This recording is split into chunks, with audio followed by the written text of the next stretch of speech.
Welcome to Siliconsciousness, the DSR Network podcast focusing on the artificial intelligence revolution, politics, and policy. This podcast is underwritten in part by the U.S. Embassy of the United Arab Emirates. Its editorial content is completely independent, and the views expressed are exclusively those of participating experts. It is presented live, without editing. For further information about the UAE's efforts in the areas of artificial intelligence and technology, go to the website of the embassy at www.uae-embassy.org and search for UAE-US Tech Cooperation. We thank them for their support. We thank everybody who's supporting this podcast for their support, and we look forward to it developing and growing over time because the issue is so important.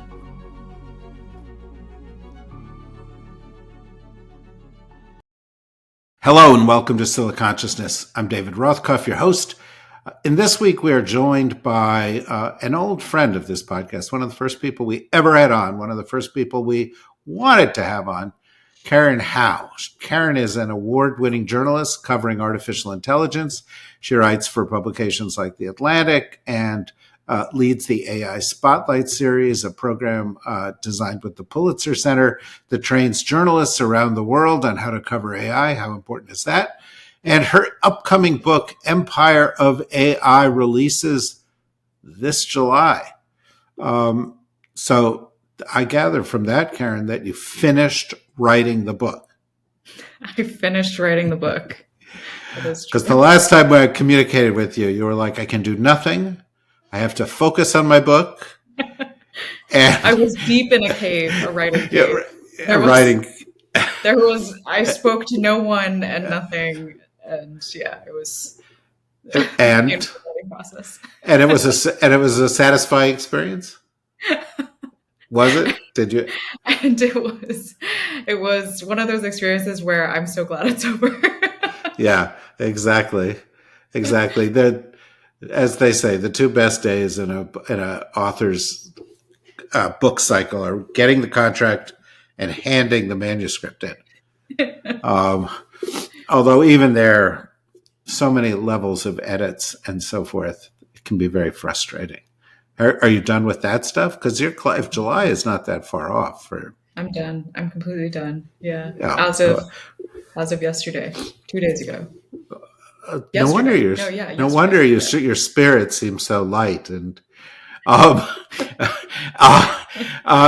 you want to talk a little bit about the book? Like, what is it? What is it? I cannot talk about it just yet, but soon. You can't even give like a 8-word description of what it's about? Okay, I'll give the 8-word. Yeah, so it's the inside story of OpenAI from when it was founded from a nonprofit till all the way until it formally announced that it's converting into a for-profit. And it uses this arc to explain kind of the history of AI development, how we ended up all the way to present day with generative AI being this explosive phenomenon. And very centrally, this question of how do you actually govern one of the most consequential technologies of this century? Well, that sounds great. And it seems like it's got a few personalities in it that are not shrinking violets and are newsmakers themselves. So that it will, I look forward to the movie. Characters in the book. Yeah. Yeah. Well, that's, they make all those Michael Lewis books into movies. They turn out okay. This could be a good one. Well, look, let's take a step away from that. Congratulations, though. It's a great feeling, and I think it sounds like a very important subject. So as you reemerge into the world, AI is more central in our discussions and in our thoughts. And I'd just like to pick up on a couple of things you've written about. We have a new administration. They're not, in some respects, the most pro-science administration we've ever had. But having said that, there are a lot of folks in or around the administration who are close to the world of AI.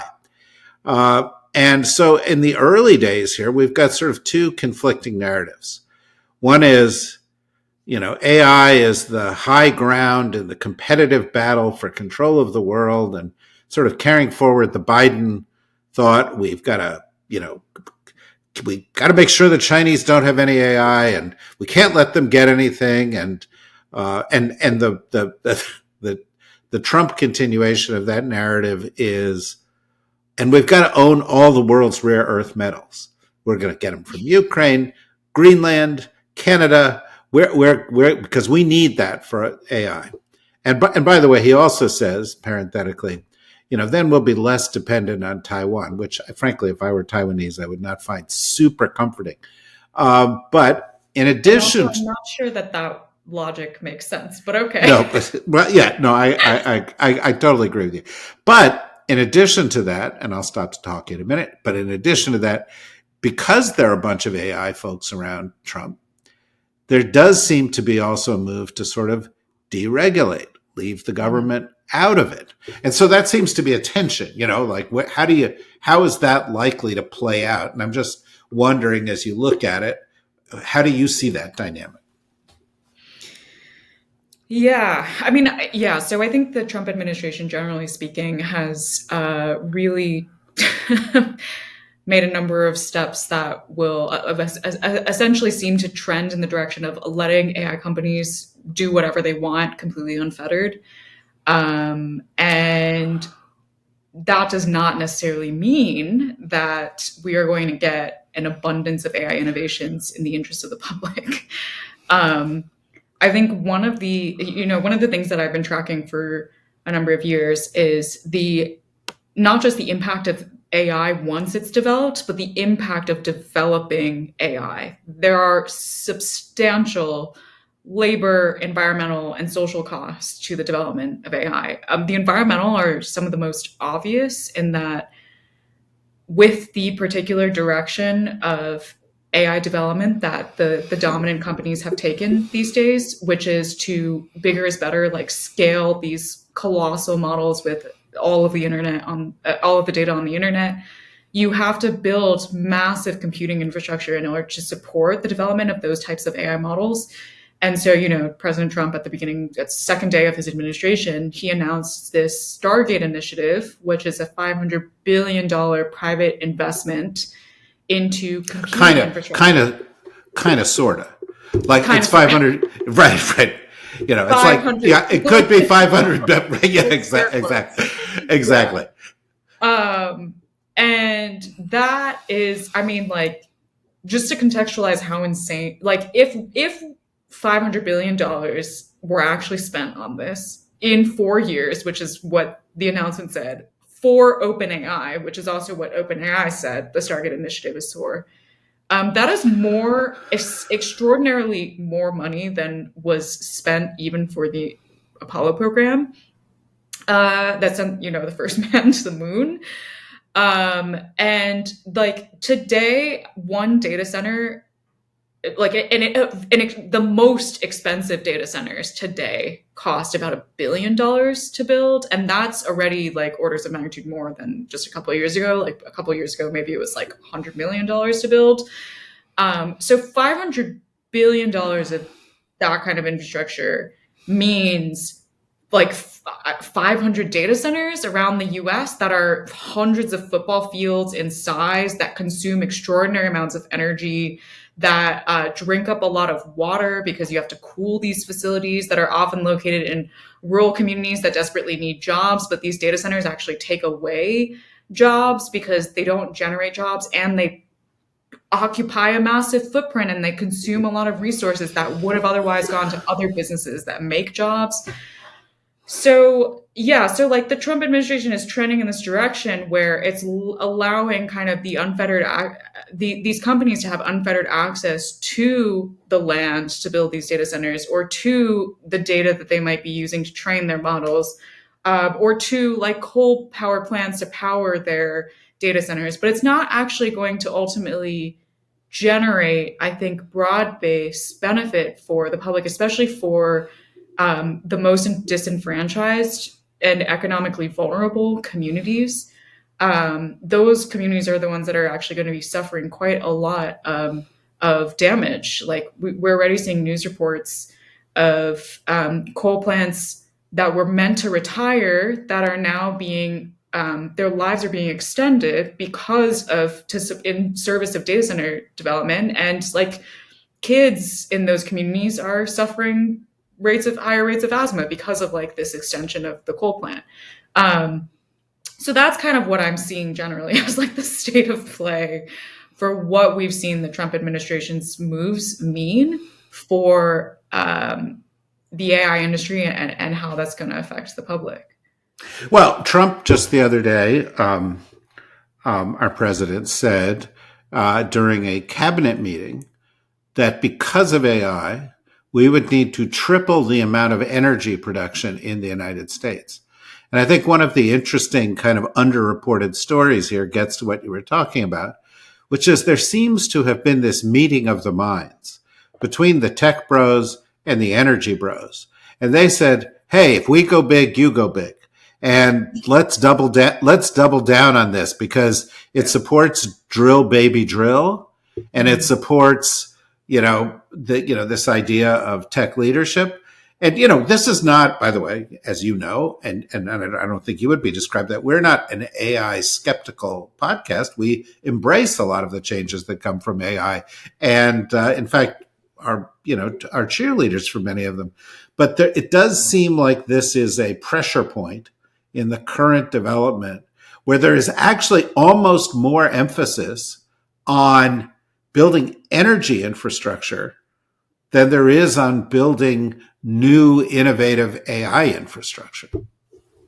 I think that's exactly right. Yeah, I think that's a really great way to put it. And like, there's kind of two things that are happening. One is that there has not been nearly enough investment into developing AI models that actually don't need this level of energy. Like there's no law of physics that says that in order to get powerful AI, you must input this amount of energy. That does not exist. So scientifically, this particular approach of like pumping through, growing the US energy demand by 3 times to get some delta in improvements in AI capabilities, it's purely like a political decision that this is being made, not a scientific one. And part of the reason why the companies like OpenAI, Google DeepMind, Microsoft are all going for this kind of approach where they're just trying to explode the size of the models to get gains in the model performance is because it's the most predictable. It's a known formula that is easily exploitable. But scientifically, you don't have to do that. So really, what you could do is do more research to get fundamental breakthroughs that help you figure out how to advance AI without those energy inputs.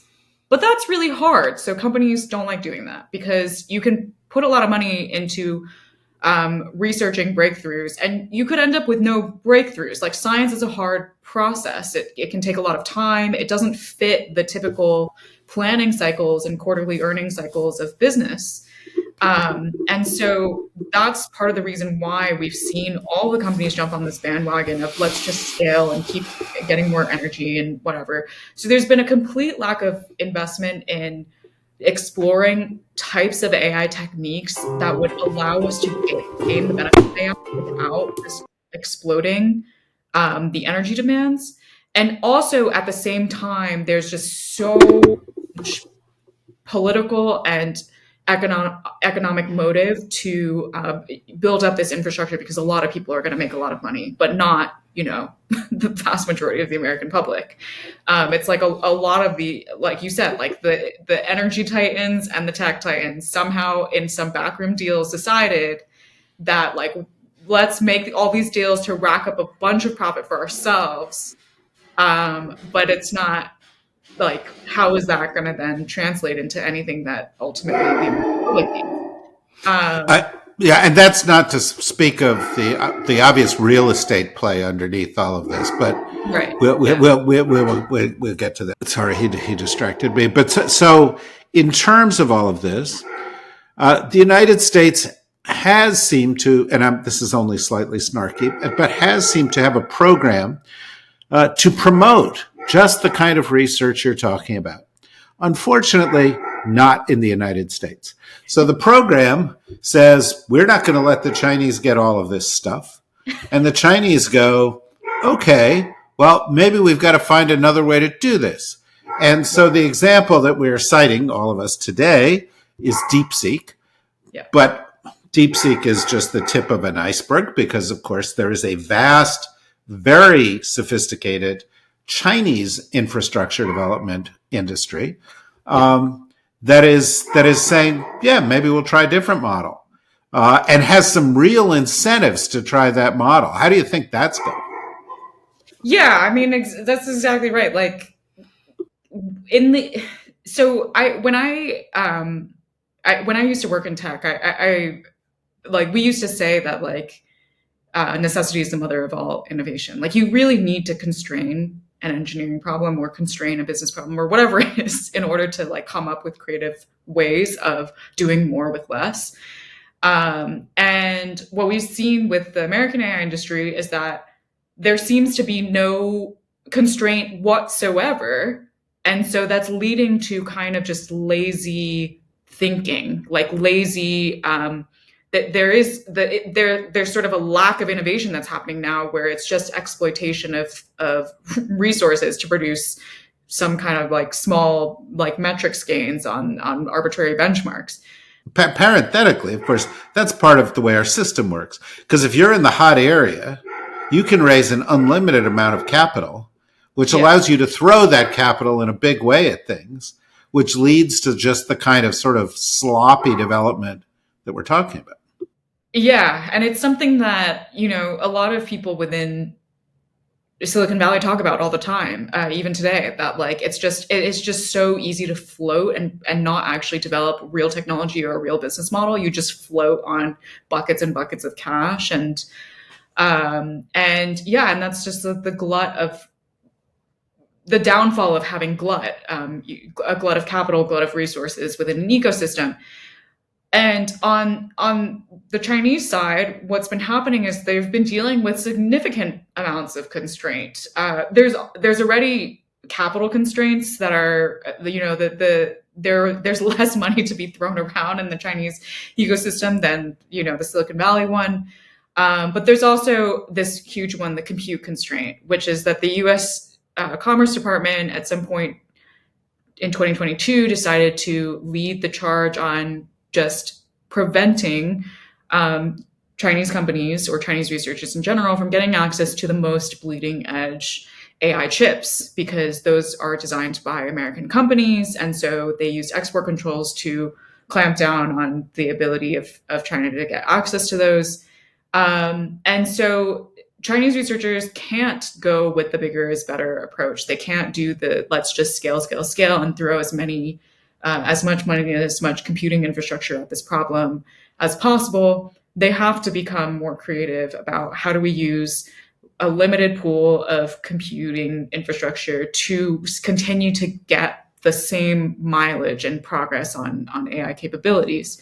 And I think an important dimension of this is that not only has the Chinese ecosystem been constrained in the last few years, there's also been a leveling up of the talent pool in China, in part because the pandemic made it much harder for Chinese researchers to study abroad, in part because American immigration policy has made it much harder for Chinese immigrants to come to the US, because that is still often the more preferred route for AI researchers. They want to study in the US, they want to stay and work for US companies, but they just can't because there is no good pathway anymore to do that.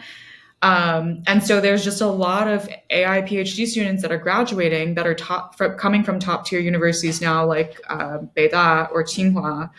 And they are staying in China and they're going to Chinese companies and they are applying their smarts to this constrained problem of how do we develop creative workarounds to do more with less. And essentially, DeepSeek was kind of like an exemplar of this kind of collision between two different things: the elevating talent floor, and also the constraints.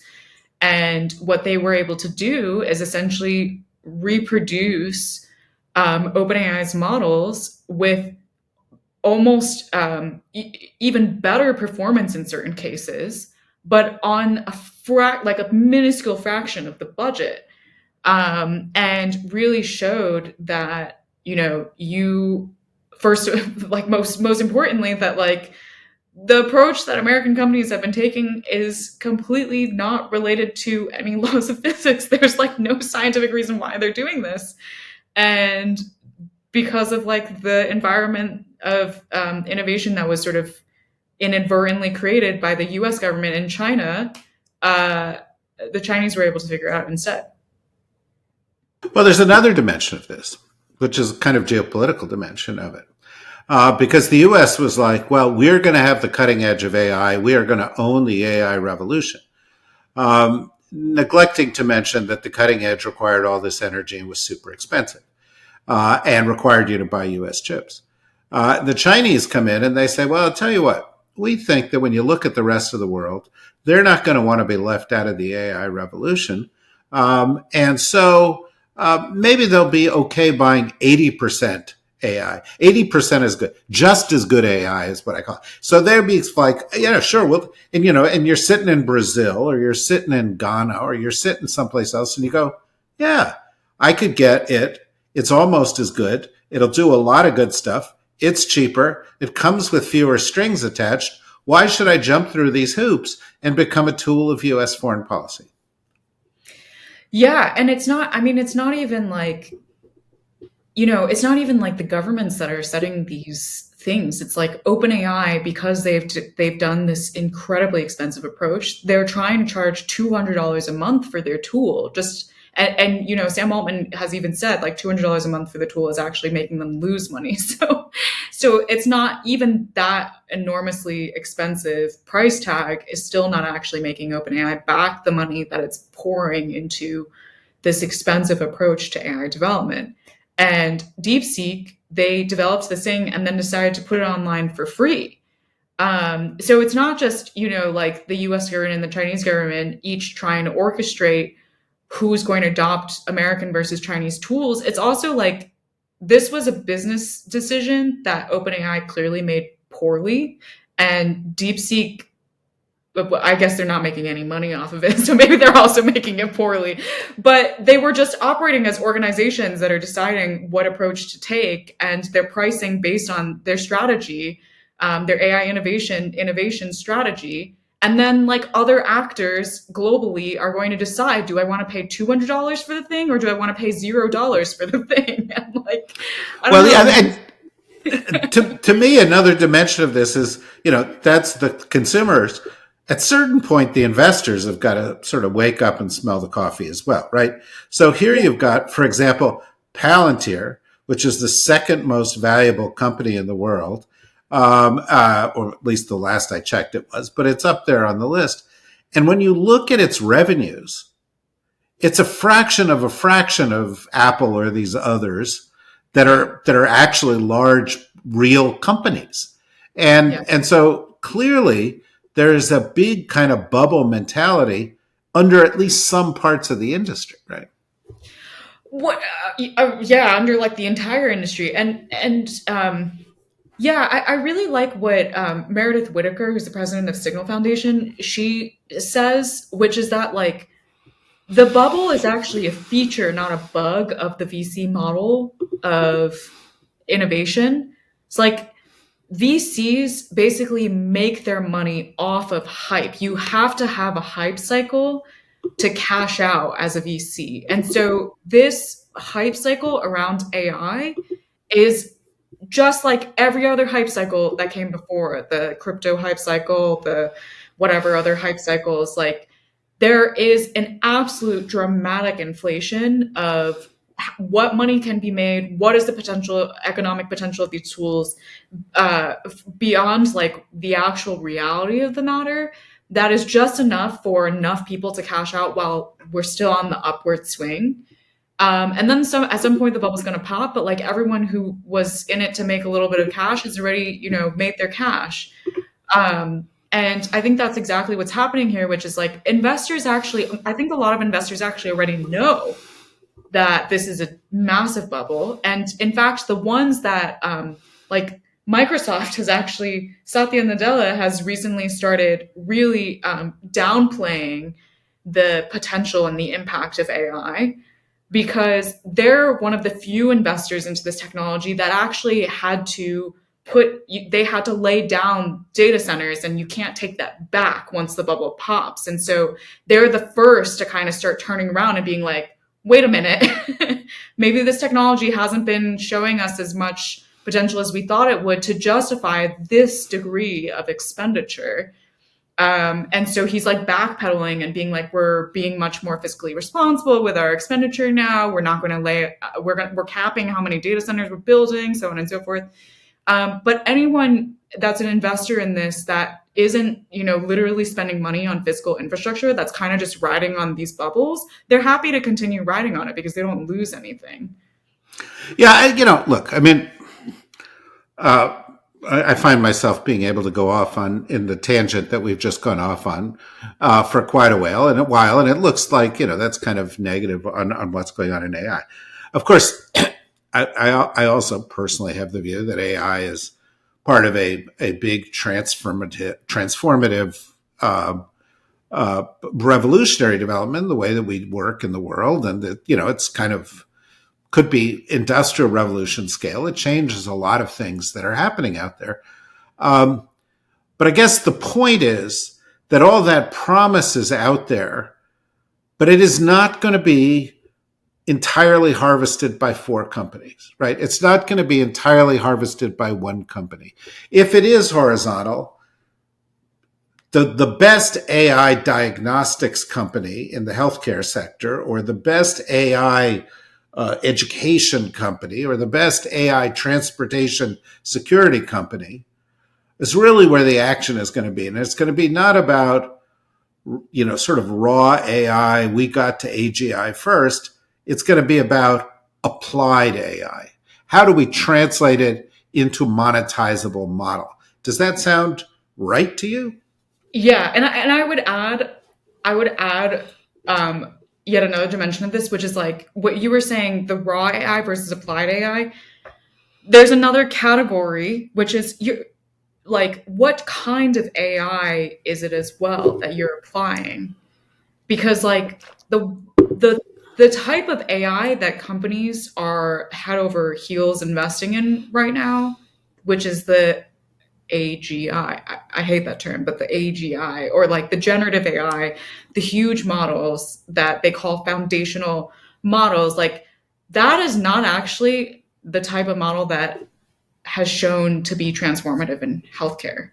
Those are two fundamentally different technologies, or has been shown to be like transformative in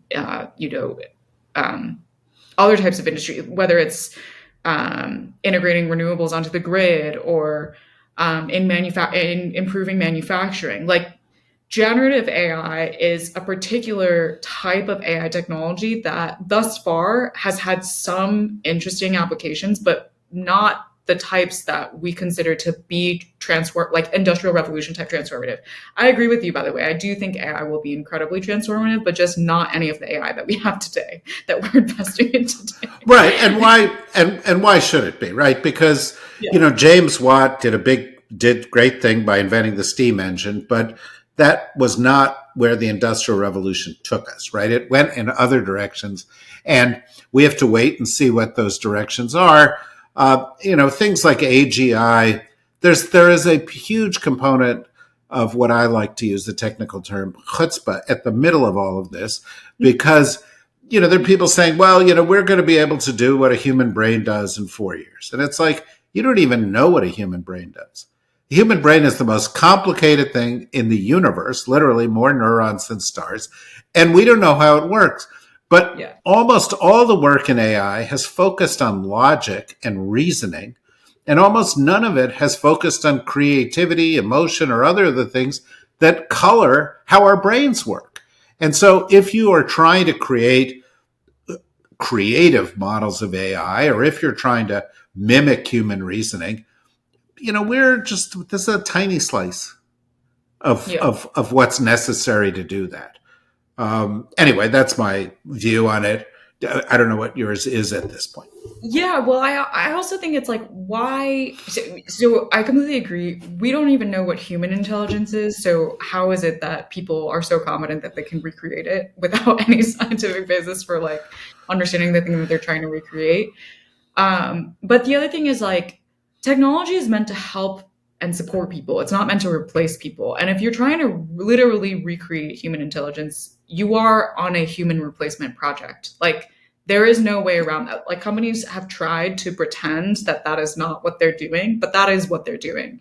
And in fact, OpenAI's mission, like the way that OpenAI defines AGI, is AI that can perform highly autonomous systems that can outperform most humans at most economically valuable work. Like, it is a labor replace. They're talking about a labor replacing machine.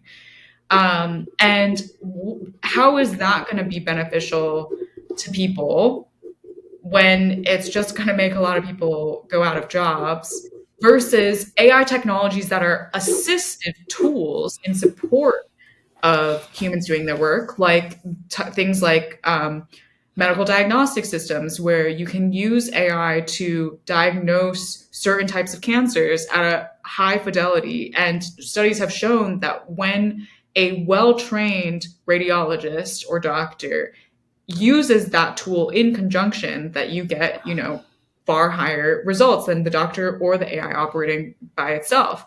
So that's the kind of technology we need. But that's not AGI. That's not generative AI. That's predictive AI that has already been around for like a decade. And honestly, a lot of the transformation that I think can come from AI would really just be going back to some of the technologies that we've literally already had in the last decade and actually just applying them more effectively rather than trying to continue advancing towards human-like capabilities that will ultimately just replace people. Excellent point. Extremely well made. Kind of really makes me want to read your book more. I think that what we're talking about here is a bold revolutionary idea, which you might call AI realism, which begins with defining AI based on the reality of what it is and what is possible and where it works and how long it takes to get to things and understanding where the hype is and trying to sort that all out. And it's hard to get to that in a lot of conversations with people who are in the core of the industry. But I find it's easy to get to that when talking to you, Karen. So I'm extremely glad that we could spend this time. And hopefully, now that you're out of the cave, we'll be able to invite you back for more, including a lot of talking about your book when you're able to talk about it. Yes, I would love to. That'd be great. All right. Thank you very much, Karen. Thank you, everybody, for listening. We'll be back each and every week with Silicon Consciousness. And as all of you know, we've got a new AI podcast, which launched recently on AI, energy, and climate, which we've touched upon some of the themes here. We really encourage you to go in and listen to that. It's hosted by David Sandalo, who used to be the acting Undersecretary of Energy for International and is a professor who's focused on this work at Columbia. And so really encourage you to listen to that. And we've got some other things up our sleeve. So follow us here at the DSR Network and at Silicon Consciousness. Until we see you again, thanks. Bye-bye.